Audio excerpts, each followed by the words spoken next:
Hello everyone, this is Vandana and you are watching 99.9 Engineering Station. So student, today I am going to discuss with you interview question based on the membrane. Okay, membrane topic. So till now, if you have not subscribed to my channel, please subscribe it, otherwise you will not get any type of notification from my side.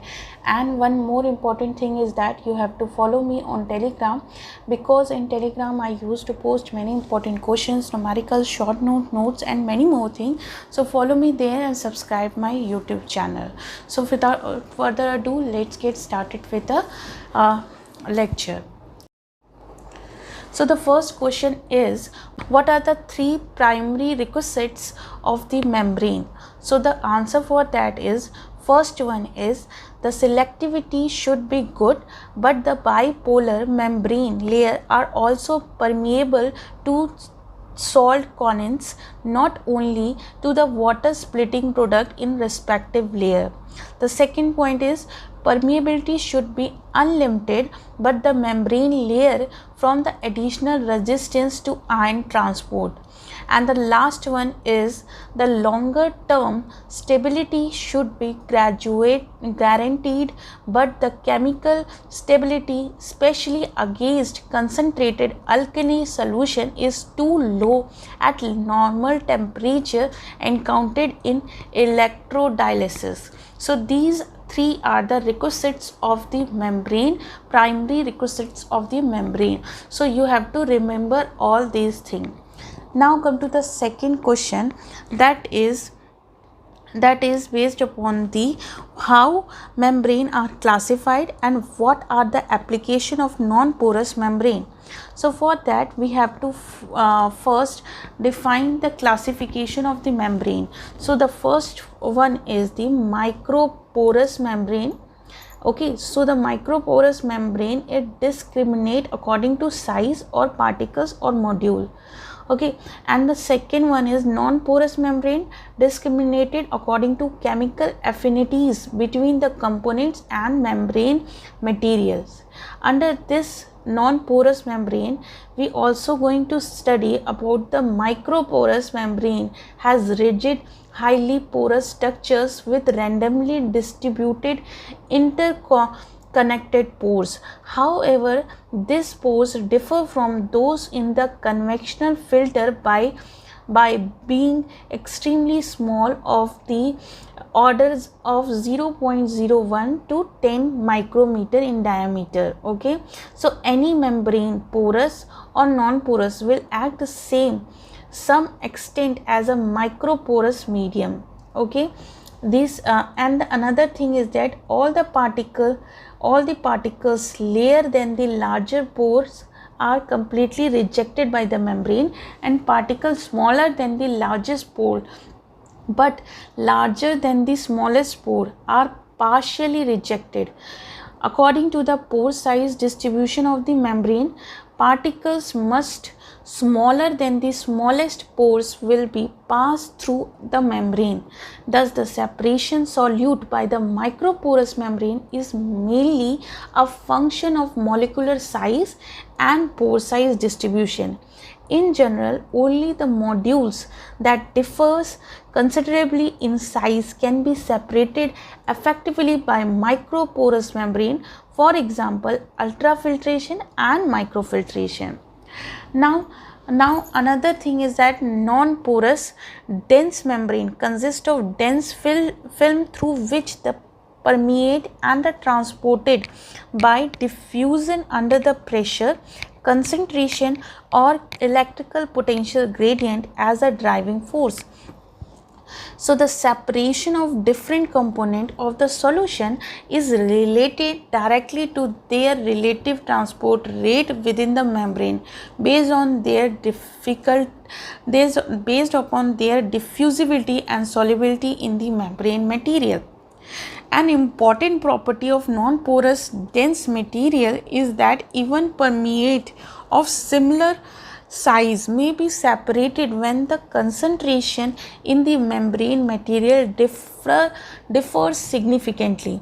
So the most gas separation, gas permeation pre-vaporization, electrolysis and reverse osmosis membrane use non-porous dense membrane to perform the separation. So the another thing is of point classification of membrane.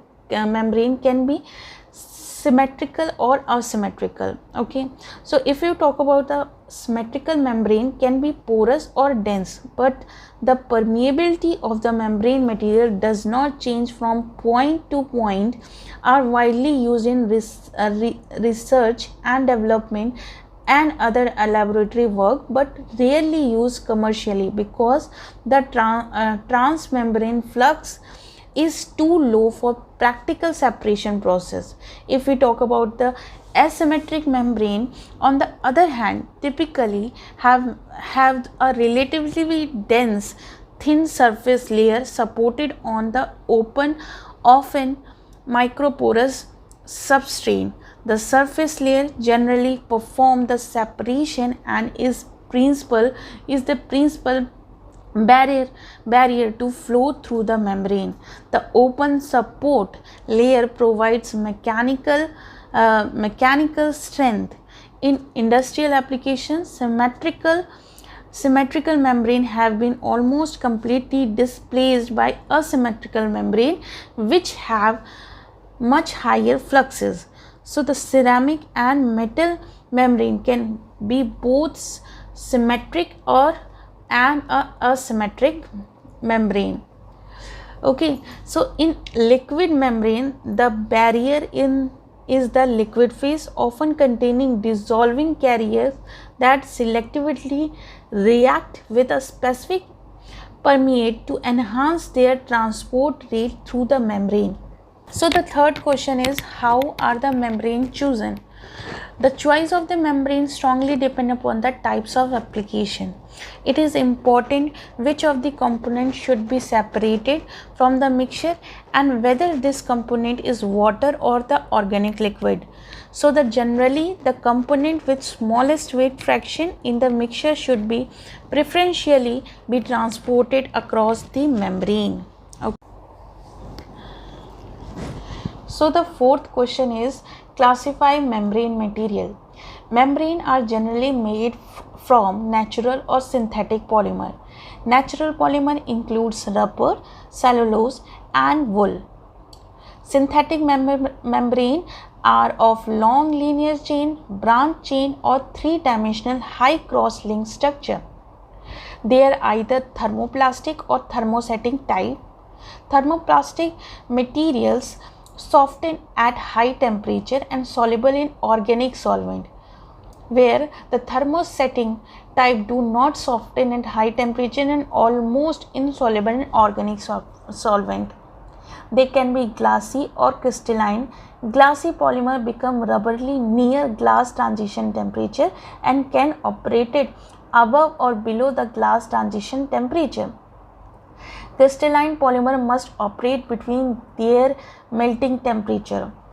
Common polymer include cellulose, triacetate, polyisoprene, aromatic bromide, polyamides, polycarbonate, polyamides, polystyrene, polysulfonane and Teflon. They can be dense or microporous or asymmetric composite. Ceramic and zeolite based membrane are multiple layer composite structure formed by coating a thin selective ceramic or zeolite layer onto the microporous ceramic supports. The membrane are made in tabular form. Extraordinary high selectivity has been reported for these membrane, and their ceramic nature allow operation at high temperature, so the fluxes are high.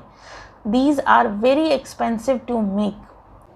So these are some simple interview based question on the membrane, and in the next episode we will discuss about the membrane module and membrane separation process interview type questions. Okay, so till then, have a nice day and best of luck for your interview. Thank you.